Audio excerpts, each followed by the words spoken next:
Welcome to the Global Investor Podcast, a show that focuses on helping foreign investors enter the lucrative U.S. real estate market. Host Charles Carrillo combines decades of real estate investing experience with a professional background in international banking to interview experts in all areas of U.S. real estate investing. Now, here's your host, Charles Carrillo. Welcome to another episode of the Global Investors Podcast. I'm your host, Charles Carrillo. Today we have Dave Childers. Dave is a multifamily broker based in Tennessee, and he has brokered over 450 multifamily properties. Additionally, Dave has been investing in real estate for over 15 years, and his most recent acquisition was an 86-unit apartment complex in Pensacola, Florida. So thanks so much for being on the show, Dave. Yeah, thank you so much for having me. I appreciate you having me on as a guest. No, for sure. Thank you. What was your background prior to starting to invest in real estate? A college dropout. I pretty much went from being a college dropout to doing this. I did move to Nashville, Tennessee in 2003, I believe, to work in the music business as a road manager for some bands, and did that for about a year and a half. And then, just decided that bus life and being on the road was not the life I wanted. And so started buying flip houses in 2003, 4. Okay. And then why did you choose real estate as an investment vehicle, going from your background prior? Yeah, I was a finance major. I've always enjoyed learning about money, and I always wanted to be an entrepreneur. And then growing up, I had just some family friends who were pretty well off. They either did, construction or real estate sales, and again, had a high school education, they didn't have MBAs, they weren't, Harvard grads by any means, and they did very well financially, and they had freedom. And that's really what I saw.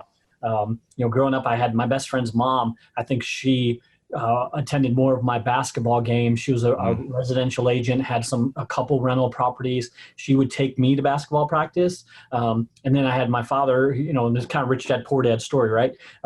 He had a great pharmaceutical job, pharmaceutical sales rep, I guess what everybody shoots to have. But just was, busy all the time, had really no time, no freedom, no flexibility. And I really wanted the freedom and flexibility.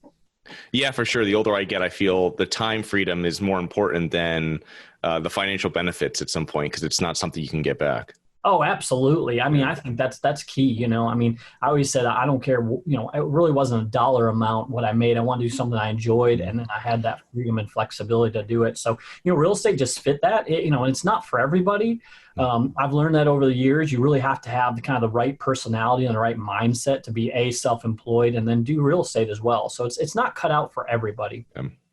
Yeah, if you have a 9-to-5 mentality, it's not going to work. My dad was telling me years back, and he was self-employed as a real estate investor, and he was saying that if you want to work and stop at 5, like real estate, being self-employed is not your thing. It's something that, especially with real estate, where you have tenants, clients 24 hours active in properties you own, you have to be there unless you have some system in place. Right. And so I guess the freedom is, I can be vacationing in Florida or vacationing up at my farmhouse or whatever and still work and be able to take those calls.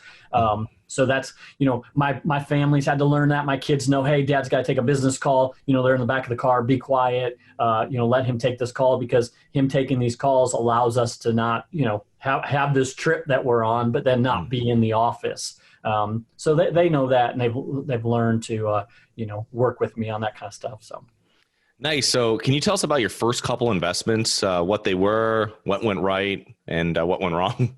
Yeah, I mean, I started off like a lot of people, just buying duplexes.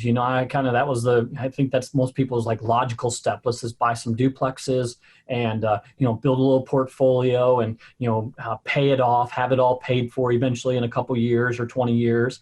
And so that's really where it started. I started teaming up with people, partnering with people. It was before the word syndication, was really popular, or raising, all that, I'd say sophisticated, right? A guy came to me and said, I'll buy it with you. You manage it. We traded kind of our skill set. I was going to manage the property. He was putting the down payment, and we were, we partnered, 50-50 on those. And so we did that a few times, and that's really where it started. Was duplexes, small duplexes here in the Middle Tennessee, Nashville area. And some of them I was kind of getting out of the flipping and moving into the, more the multifamily or buy and hold strategy. So some of these were actually wholesale deals that I wholesaled to our group. And then we end up holding them for, 5-6 years since we've sold them. So that's really where I got my start. So currently, what do you look for when you're underwriting and analyzing properties? Your strategy? What's your goals? Yeah, what I've learned after selling hundreds of multifamily properties. So, I was an investor first, and then a broker friend here in Nashville said, Dave, you need to start a firm that just specializes in selling the smaller to mid-sized multifamily. And so we've kind of carved out a niche over the last 10 years here in Nashville to sell. We've sold, I don't even know what the number is. It's probably 500 or more. 50 a year, 5, 10, 15, 20 unit complexes. And so what I've learned doing that is everybody kind of has their different, criteria of what they're looking for. I meet people who are very, very high net worth. They don't want fixer uppers, right? They want something that's turnkey. They don't have time to manage it. Then I have this friend, Ed, and I always used to say Ed would buy the house that has the tree growing through it, right? And he did. He'd buy the $12,000 house that had a tree growing through it. He liked that kind of project where I have doctors and attorneys and business owners are like, man, I don't have time for that, right? So my criteria, and I had to get over this as a sales agent, right? My criteria of what I buy and what I'm selling are probably two different things. I'm a value add guy if I can find it. I like kind of what I call like a micro value add. I don't want to do these big renovation projects anymore. I want to tweak little things and create value that way. I'm still that 50 to 100 unit. I like those size deals. We know how to run them now. Something that still has meat on the bone, where there's some mom and pop type, operations going that we can come in there and fix and cure those things. So you spoke a little bit about your brokerage and how the niche you have, and that's great because I have a friend of mine that has a similar size brokerage here in Florida that with the niche of what they're focusing on, because normally you'll find with multifamily, let's say in particular, the brokerages will be all over the board. You'll get an email for a 7 unit and you'll get an email for a 700 unit. So can you expand on that business and why you started, other than having the niche? What were the other reasons when you were out in the marketplace beforehand? Yeah, so I mean, I tell people we're a hybrid, right? You got commercial and residential, and we're kind of in this middle. I tell people residential agents kind of need to stay out of our space because they don't have a clue. Most of them, let me just disclaimer, most of them, some of them do, but most of them have no idea. You'll see the terminology cash cow, or, they'll throw all these cliche terms around and you're like, you don't even know, you have no vacancy rate in there. You have no reserved, you're running at 100% occupied, and they don't know how to run a cap rate. They're running on a gross number. So again, it frustrates me a lot, these residential agents, because I think, they don't, they're going to screw with some people's life, right? If they sell them a multifamily property, thinking you're hiring an agent who knows what they're doing. Sorry, there's ambulances going by my office. You sell a property and you got a client who's trusting you to that you're providing professional knowledge, and you really don't know what you're talking about. And then you've got commercial agents that, hey, are like, man, I sell 50 million. Actually, my buddy said, I've got billionaires on my email list. I cannot sell them or put out a 10 unit complex, right? So we've just kind of created a great referral business. A lot of those guys, they get the call from the 10 unit, operator, and, they end up referring it to me. And now I've kind of, after doing this so many years, really figured out the differences, how you finance, how you manage a 10 unit versus 100 unit. And so the bigger brokers and operators will call me sometimes, or appraisers, and say, how would you underwrite this? Or how would you look at it? How would you manage it? And start kind of picking my brain and asking us those questions. So, there's a lot of differences though. I mean, you buy an $800,000-$900,000 apartment building, you're going to have to probably get a bank loan, right? Mm-hmm. Where you go to $1.5 million or $1.2 million apartment building, and now you're qualifying for Freddie or Fannie SBL. So, financing's different, managing's different. You can't have a property manager sitting on site on a 20 unit complex. So you got to get a little bit more creative when you're doing it. So that's what we've carved out. I had a real estate license. I was a residential agent when I first started buying multifamily, and I hated that. I hated taking people, and sorry, but I'm not a warm and fuzzy type person. I like numbers. I like returns. I like making money, right? And so I didn't like when I walked somebody in a fixer-upper house. I knew they were walking into $50,000, $60,000 in equity, and they didn't want it because they didn't like the paint color, right? I just like wanted to pull my hair out. So, you kind of find where, that's what I love about real estate. You kind of find what you enjoy doing. I enjoy numbers. I enjoy showing people how to increase the value, how to increase the NOI, how to kind of play around with cap rates and all that. So it's kind of, kind of found me, I guess, in a way. Yeah, no. And I can side with your friend Ed there. I once bought a property with a hole. You could look right into the trees through the roof. Yeah. And before I closed it, I had one of my contractors come over and drape the whole house with a blue tarp. Because I was like, oh, we're buying this thing. We're putting above asking, all this kind of stuff. And a lot of people don't want to, they don't want to deal with it. They don't know what they're dealing with. And especially higher net worth people that are looking more for a stabilized property, it's going to be a whole different asset they're looking for. Right. But so you work with a lot of new and seasoned investors within your brokerage. What mistakes do you see investors commonly make? That's a hard one. We pride ourselves on coaching people. Really, I mean, that's kind of this residential investment advisors come in. We don't just help people buy a property and say, well, good luck, we'll see you in a couple years. We really hold their hand. So I've had a really good success rate with our clients, just, being very successful in this business. Because again, we're providing them with all these resources, and I'm always just a phone call away, right? To answer questions for them. If they're self-managing, I see mistakes when they're self-managing, maybe sticking with a management company longer than they should, cutting ties with them. I do have one. The biggest one I see is not raising rents, right? And leaving a lot of money on the table when it comes to cash flow, not charging additional fees, right? It's kind of your classic mom and pop, right? You're going to go and you find a mom and pop operation, and they've got the property 100% occupied, mistake number one. And then B, they're, way off the market rents, right? And they've become friends or, with the tenants, and they don't really want to push rent. So that's probably the most common mistake I see among people, is that those kind of two things.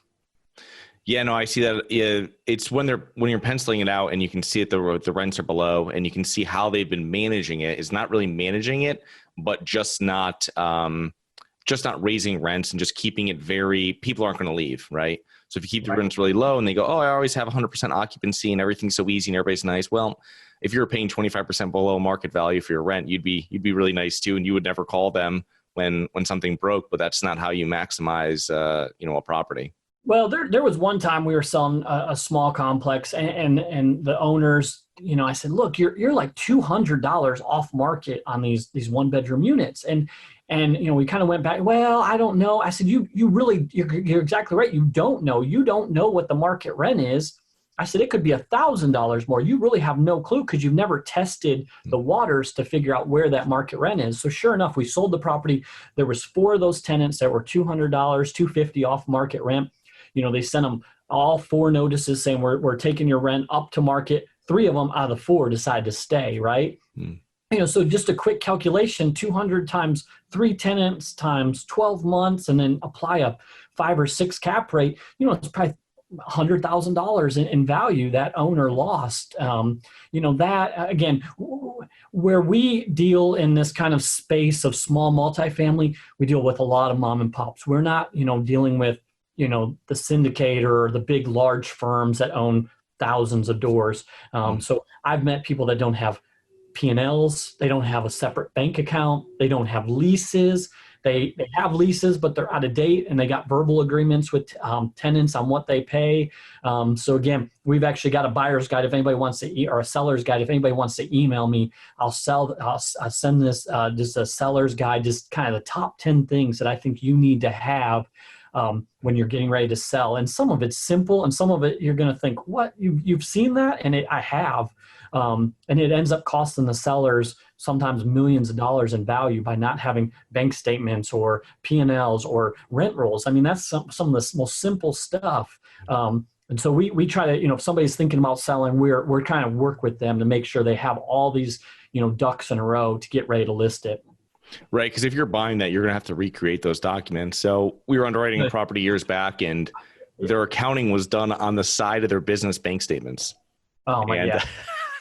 And you're like, you got to be kidding me. So if I'm going to get a deal on it, we'll go through and we'll put this into a spreadsheet. But it just goes to show you that they didn't even put it. They wouldn't even open up, your free Excel spreadsheet and pop some numbers in there. Just working out who owed what on a bank statement, which is normal. If you don't have to account to anyone and it's your property, you own 100%, and you just need to pay taxes, insurance, and your mortgage. No one else is looking over your shoulder if those are paid. So, so if a new investor, let's say, reached out to your brokerage, interested in investing in properties, what could they do to show you that they were a serious investor that would warrant your time, showing them properties, sending them properties, everything you do with your clients? Yeah, I mean, I think it's a lot about, effort, right? Are they just going to call us and expect us to send them, the best deal right away, right? When I've got a huge buyer's list and, seasoned people that I've worked with for years. We were just on a Zoom call a couple nights ago with Julie Holly, a lady I know, and we were talking about the same thing. How do you get into brokers? Make a point to go visit them, get in the car. Like if you're in a different market, you really need to go there and spend time. So we have people from California, they'll fly to Nashville and spend the weekend with us. We'll show them properties. We might not have the property that they're going to end up buying, but we'll show them something that would fit into kind of their criteria, right? This is our price range. This is the kind of, we want a C or B property. We like, newer construction versus old, and we'll spend that time with them. But again, they're showing us the effort. I've got a coaching student right now, and we're looking at other markets. I'm kind of teaching him these things. You got to go there. You got to meet with brokers. Go look at properties. Give them feedback on what you're seeing and why you can't pay a 4.5 cap for that property. Give them that feedback, and they'll start seeing that you actually know what you're talking about, and that you're responsive and that you're serious. But again, it's follow up with the brokers. We have people that call us one time and then they think that they're just, on our list. I mean, I've got we can't keep up with, when I'm buying, when you're buying. Oh, I don't have the money. You've got to keep following up, not bug them, not call them every day, but, maybe, every other week, 3 weeks. If you're serious, don't waste their time. You're not really going to be ready to move on things.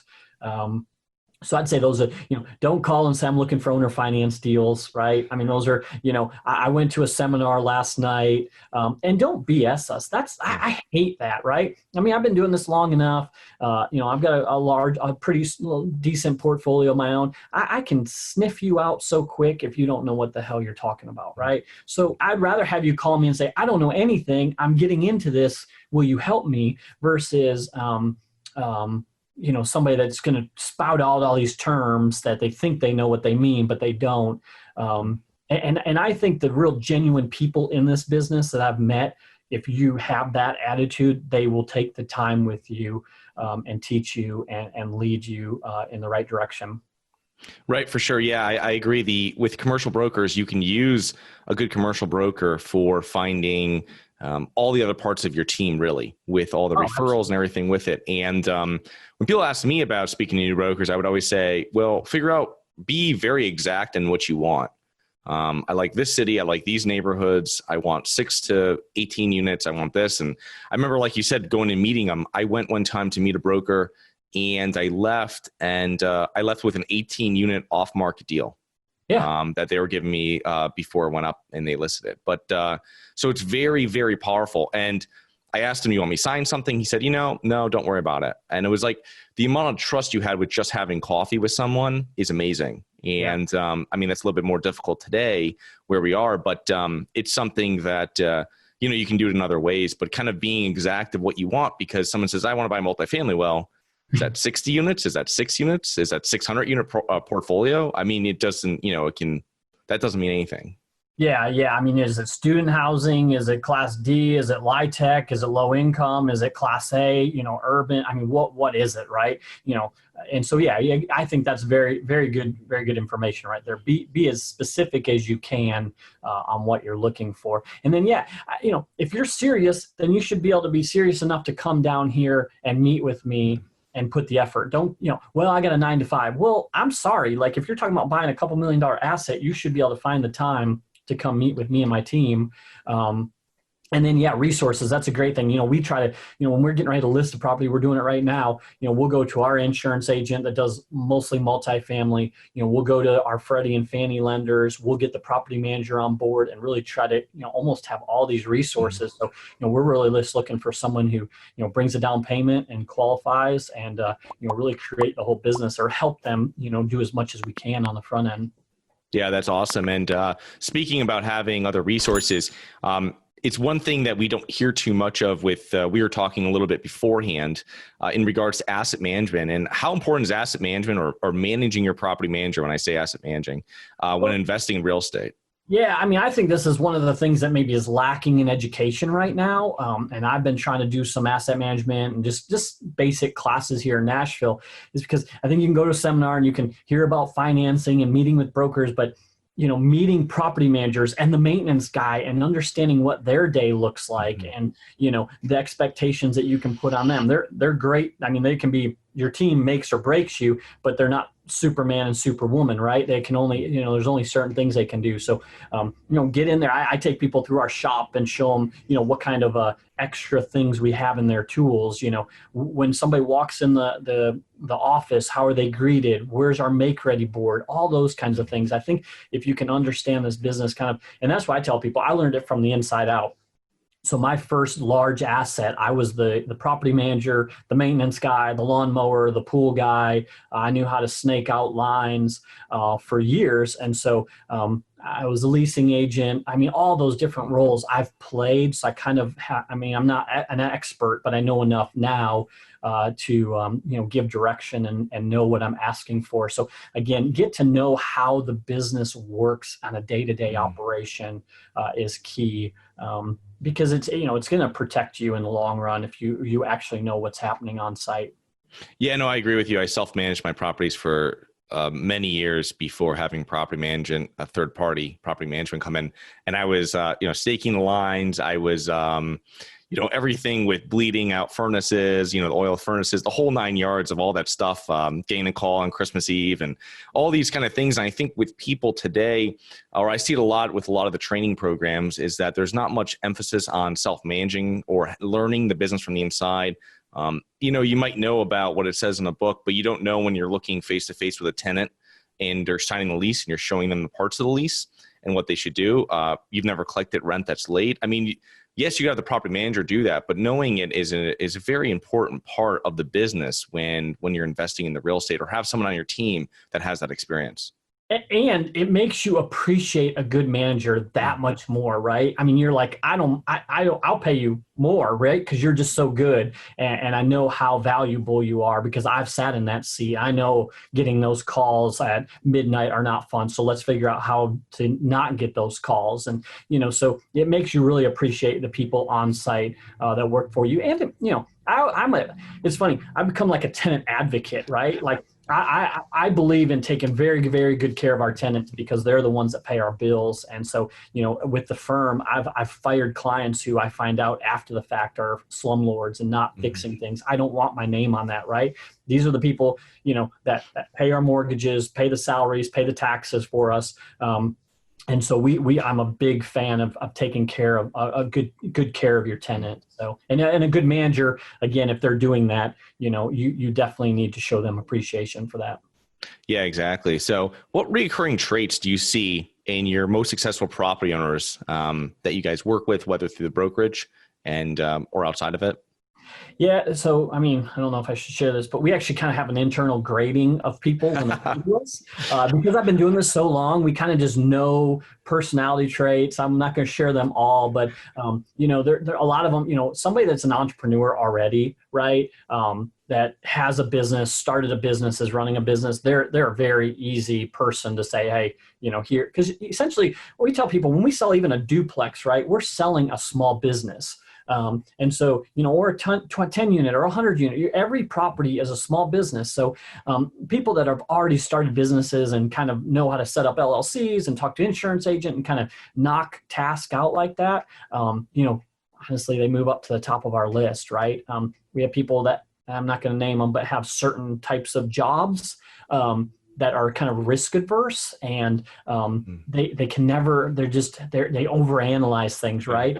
And Rod and I've talked about this at the mastermind. They're compounding problems onto each other. So, they're sending us offers at 50 cents on the dollar, and they'll never get past that. And so, our best clients, again, I'd say our business owners and entrepreneurial type of people. And then there's these people that they're just never, going to get over some of these concerns they have.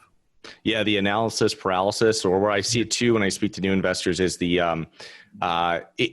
get really cheap on setting up stuff, so they don't want to set up I'm like, you guys have another LLC for this or that, and they go, well, I can't use this and that, and the amount of time I just spent with you explaining this, right. $200 that you're spending. I mean, this is all the whole process of what you're working on. You know what I mean? And some people just don't see that. They don't see value in certain things that I think small business owners and or real estate investors see, because they experienced it before. They know people that experience issues, and they know what has to be done to provide against that. So two things. When you come to meet with us here in Nashville, we're going to sit down with you, and we're going to have probably an hour conversation, and we'll dig down to see if, it's a good fit, right? Yeah. What your risk tolerance is, right? I tell people I've got, hundreds of thousands of dollars in mortgage payments, that I sleep great at night, right? There's a lot of people that could not take on that risk, right? So we want to sell you something that, you're going to be able to lay your head down at night, fall asleep, aren't going to be a worrywart about this asset, right? The last thing I want to sell you something that, your life is miserable because you can't stop worrying about it. So we're going to spend that kind of time with you. And that kind of goes back into what kind of asset you're going to buy. Is it, this nice, clean, perfect, maybe a higher end B property, or, you can lay your head at night owning a D property. I mean, it really, is, and we'll just show you options. And then secondly, what I've kind of created here in Nashville is, if you want to buy something small on your own, great. But if you just want to place money, then I have Cedar Rock Capital, and that's kind of what we're doing, more capital raising for larger assets. So you're like, I understand the concept. I want to be in multifamily, but I don't want to be active like owning a duplex through RIA. Well, we've got kind of alternatives for you. Yeah, and that's usually the right way for a lot of investors that have a very demanding 9-to-5. And their W-2s taking up a lot of time, where they have a successful business, where it doesn't make sense for you to come out and have the meetings with you and analyze the properties and put together the rest of the people to complete the deal, complete the puzzle, and kind of get it running how it's supposed to with no experience, where it'd be easier just building out your current business and your current job. Right. Yeah, right. Exactly. I've got a guy I know, and he's got a great successful business. I'm like, man, you just need to keep producing income, and then use, multifamily. You got the concepts, you understand, you've seen what I've done, but use that as your investment tool, your passive investment tool, right? But your money maker, your income producing is the small business that you're starting to grow. So, keep focusing on that. So what do you think are the main factors that have contributed to your success? Oh, man. I listen. I have a lot of mentors. So like I would not be here without, people who have, those guys that first partnered with me, right? They were house flippers out in Northern California. And they said, Dave, probably one of the best things that we can say about you is that we taught you a skill, and then you actually went out and did it. They said, the reason we charge people $10,000, $15,000, $20,000 to teach them this is because most people don't take us serious, and they'll never do anything with it. So we make them pay us to show how, serious they are. And so, they taught me about house flipping. And the next thing I did is I came back here to Nashville after, out there a couple weeks with them, and found a, lake house that we ended up selling for $650,000, which was our first flip when I was 24, 25. So, I think that I just get shit done. Oh, I shouldn't say that. But I don't wait around, right? I know time is of the essence. Let's do it. Let's knock it out. Problem solve. That I'd say that's one of the things that I contribute to some of my success. So. Okay, awesome. So how can our listeners learn more about you and your companies? Yeah. So I always do this. I was on Rod's podcast, I was episode number 4, 4 years ago now. So I give out my cell phone number. It's 615-479-8737. I'll assume you'll put that somewhere. You can email me, Dave at ria-inc.com. So you can check out Residential Investment Advisors. We're working on a new site. Find me on Facebook, Dave Childers. Cedar Rock Capital, cedarrockcap.com, so the capital raising company. So, but again, if you just want to text me, call me, find me on Facebook, message me through Facebook, I'd love to connect. Awesome. Well, thank you so much, Dave, for being on the show today. And I will put all those links in the bottom. So looking forward to connect with you in the future. Thanks again for, putting on this podcast and having guests like us. Thank you. Have a great day. Hi guys, it's Charles from the Global Investors Podcast. I hope you enjoyed the show. If you're interested in getting involved with real estate but you don't know where to begin, set up a free 30-minute strategy call with me at schedulecharles.com. That's schedulecharles.com. Thank you. Thank you for listening to the Global Investor Podcast. If you like the show, be sure to subscribe on iTunes or Google Play to get new weekly episodes. For more resources and to receive our newsletter, please visit globalinvestorpodcast.com. And don't forget to join us next week for another episode. Nothing in this episode should be considered specific, personal, or professional advice. Any investment opportunities mentioned on this podcast are limited to accredited investors. Any investments will only be made with proper disclosure, subscription documentation, and are subject to all applicable laws. Please consult an appropriate tax, legal, real estate, financial, or business professional for individualized advice. Opinions of guests are their own. Information is not guaranteed. All investment strategies have the potential for profit or loss. The host is operating on behalf of Harborside Partners Incorporated exclusively.